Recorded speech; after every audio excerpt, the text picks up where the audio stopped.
Vamos direto de novo aos Estados Unidos. Agora sim começou a coletiva na Casa Branca, atualizando a situação da guerra na Ucrânia. Vamos acompanhar.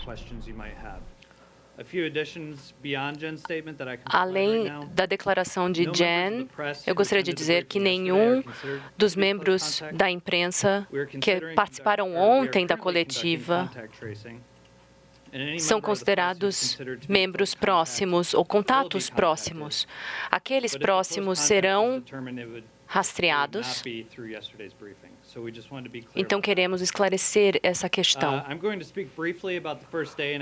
Vou falar um pouco sobre a nomeação da juíza Jackson. Depois faremos alguns comentários sobre isso e abriremos para perguntas na sequência. Por favor, nos avisem se tiverem perguntas após o briefing.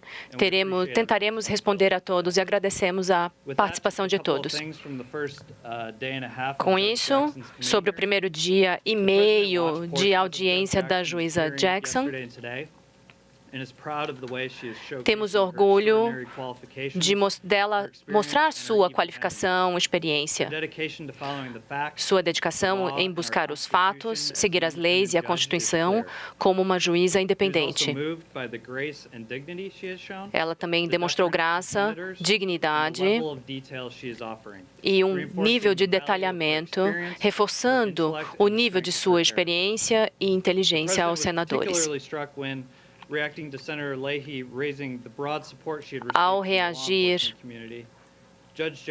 ao apoio que recebeu da sua comunidade, a juíza comentou sobre saber o que é ter familiares combatendo o crime na comunidade e o medo de não voltarem para casa. Como presidente do Comitê Judiciário, o presidente Biden também mostra o respeito à lei e agradeceu o comprometimento da juíza Jackson de seguir a Constituição e destacar seu papel combatendo conspirações que têm sido desbancadas por conta de checagem de fatos.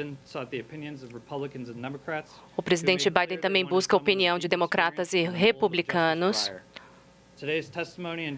E hoje, o endosso e o depoimento da juíza Jackson deixou claro que ela está pronta para assumir o cargo. Com isso, eu agradeço a atenção de todos.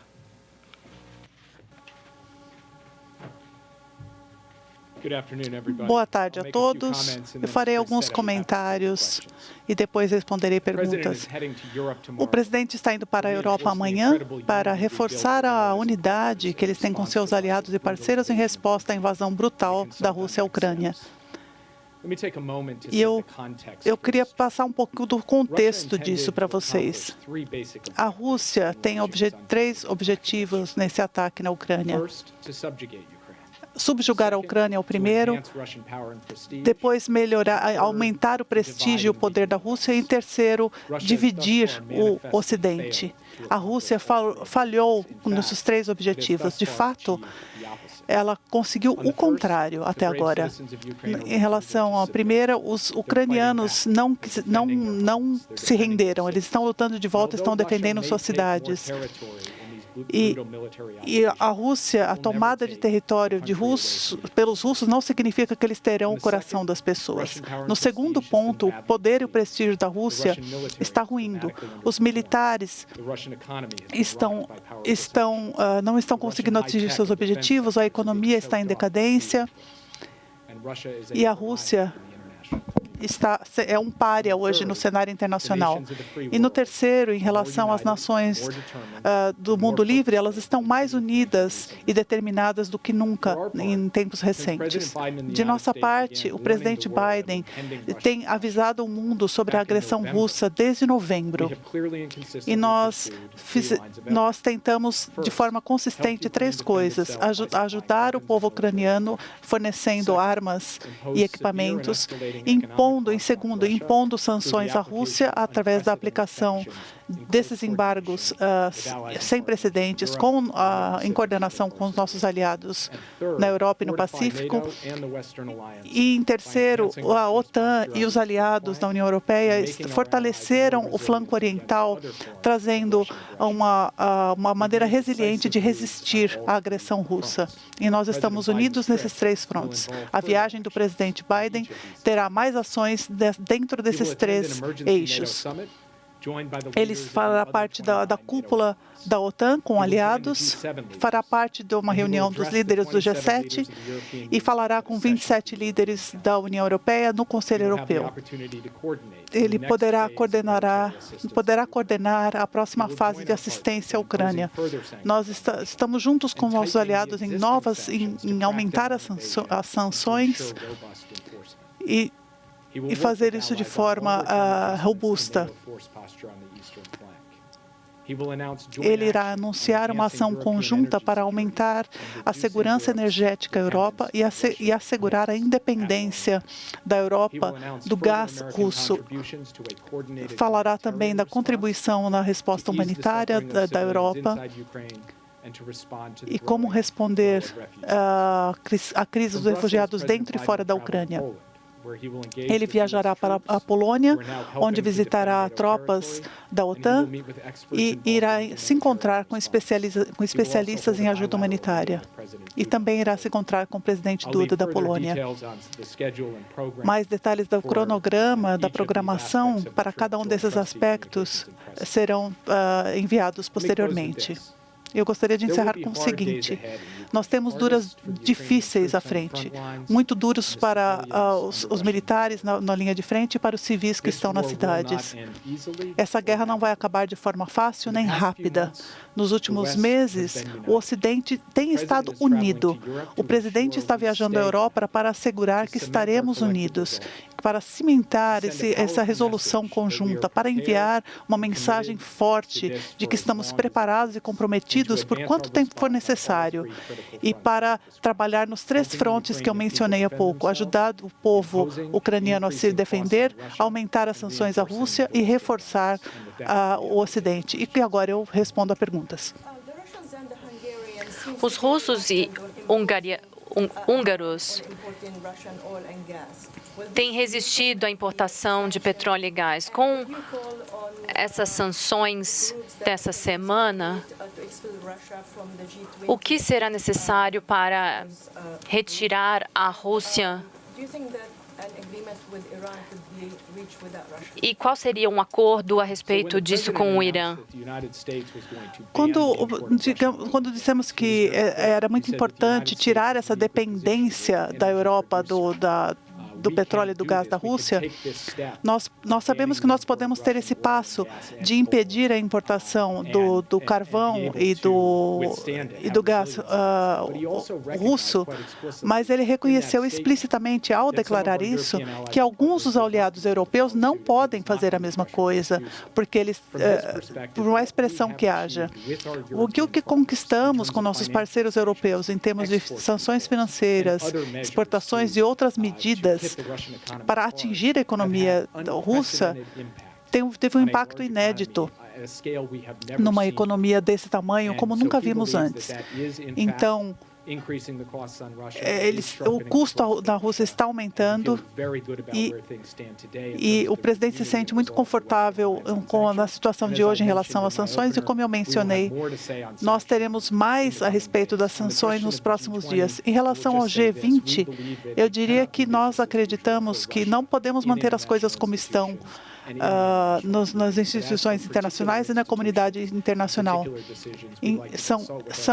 Mas são questões para trabalharmos com parceiros dessas instituições e depois falaremos dela quando fizermos isso. E em relação ao acordo nuclear com o Irã, nós acreditamos que há um acordo a ser feito para impedir que o país tenha armas nucleares e para colocarmos esse programa de volta. Esse programa, os Estados Unidos saíram desse acordo em 2018 e nós voltamos porque acreditamos que isso é benéfico para a segurança nacional.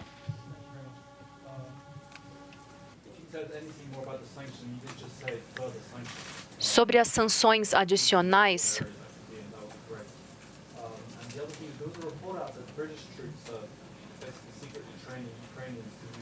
Há um relato de que tropas britânicas possam estar secretamente treinando tropas ucranianas.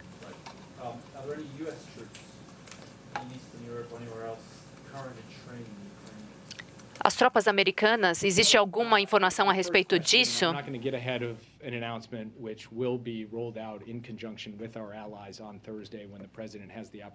Nós faremos um anúncio na quinta-feira com os nossos aliados em relação às sanções. Então, mas um dos elementos-chave desse anúncio será não só em novas sanções, mas assegurar que esse esforço conjunto impeça qualquer tentativa de qualquer país que ajudem a Rússia a enfraquecer ou a desviar dessas sanções. Então, isso é disso que se trata a próxima fase. Nós colocamos uma pressão econômica, uma pressão incrível sobre a economia russa e nós temos que ter novos alvos, novas designações para que essas sanções sejam mantidas. E são lições que aprendemos de outras circunstâncias ao impor sanções em países. Então, isso virá depois. Em relação aos militares americanos, nós não temos militares americanos treinando militares na Ucrânia. Nós temos, é claro, militares defendendo territórios dos nossos aliados próximos, e é claro que os Estados Unidos têm um papel fundamental não só em fornecer armas, mas também em facilitar aparatos necessários. Duas perguntas rapidamente. Foi mencionado que a Rússia nunca tomaria a Ucrânia, mas qual a opinião do presidente a respeito disso? E a minha segunda pergunta é a respeito da parceria da Rússia e dos Estados Unidos em certas instituições. O que o presidente espera que a Rússia possa trazer para o acordo nuclear com o Irã? O que eles têm para oferecer após se tornarem um pária no mundo? Nós temos um plano de ação que, em ação desde 2015, é que a Rússia, na implementação desse acordo, ela aceitaria que o Irã tivesse apenas 300 quilos de urânio estocado, enriquecido. Então, isso não seria possível para construir uma arma nuclear. Então, isso asseguraria que eles cumpririam o programa. Então, esse é um papel que a Rússia teve no passado, um papel prático, que não necessariamente tinha uma consequência política, mas que tinha esse significado. E o que foi dito é que a Rússia nunca tomará os corações do povo ucraniano. Ela não foi uma declaração sobre tomar o país, sobre tomar o território, sobre os avanços russos ou a ocupação em determinado tempo ou sobre uma determinada batalha. Eu estava falando sobre a partir da melhor análise do Pentágono, de como determinadas batalhas estão acontecendo, mas eu diria o seguinte: quando a Rússia, se ela pode tomar uma cidade, pode tomar um território, mas nunca conseguirão ter o objetivo que eles colocaram, que era subjugar esse país, que era fazer com que o país se ajoelhasse diante da Rússia, porque o povo não vai se subjugar dessa forma. Aproveitando a pergunta, a política deste governo é que a Ucrânia deveria ganhar, reconquistar sua liberdade. Tá aí, portanto, acompanhamos um trecho da coletiva de imprensa do porta-voz da Casa Branca ele começou comentando sobre a indicação de Biden à Suprema Corte dos Estados Unidos e depois partiu ali para as informações relacionadas à guerra na Ucrânia.